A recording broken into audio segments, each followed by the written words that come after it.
It's HPR, and I'm Dave Lawrence, host of All Things Considered. One of my favorite parts of doing this show over the last 15 years is the wide range of entertainers we get to speak with. And as we wrap up this year, we are celebrating the lives of guests we said goodbye to. And that includes highlights from a 2018 interview with Brazilian music legend Sergio Mendes. Aloha, my pleasure talking to you. Looking forward to it. It's going to be so cool having you back in. And this is not sent to me as a complete list, but I have this guy, Steve, the mystery emailer. And whenever anybody's coming to town, Sergio, he kind of just sends some cool historic stuff, like March 23rd and 24th, 1968. Sergio Mendes and Brazil 66, who were making their Hawaii debut, performed for 2 sold-out nights at the Blaisdell Concert Hall. One of the lead singers in his band was Lonnie Hall, now Mrs. Herb Alpert. Ticket prices, can you believe this? You can't even get parking for this anymore. Ticket prices were $5, $4, and $3. Well, that's why I'm still broke. That's interesting. I love how he pulls this stuff. It's great. Here's another one that you did, and it's just a couple of neat chestnuts. August 3rd, 1969, Sergio Mendes and Brazil 66 returned to Hawaii, this time a sold-out crowd at the Blaisdell Arena.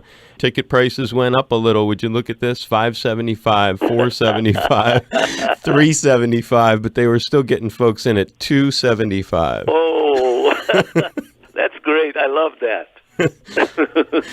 That's wonderful. It's crazy how things used to be. And that takes us back to you. You're growing up in Brazil. I understand that your pop was a physician, but dial in. What I don't understand is when and how music became such a force in your life that you went to enter a local music conservatory to become a classical pianist. Right. I was 7 years old, so I went to learn the piano. My mom wants me to learn the piano, and I really enjoyed, learning classical music and practicing and playing. And so that was the beginning. And then after that, when I started listening to jazz pianists like Art Tatum and Thelonious Monk and Horace Silver, so that changed my mind. And I said, wow, I started listening to that kind of music. And then Bossa Nova started in Brazil, late 50s. And I was playing in clubs in Rio de Janeiro, and, I was part of that movement.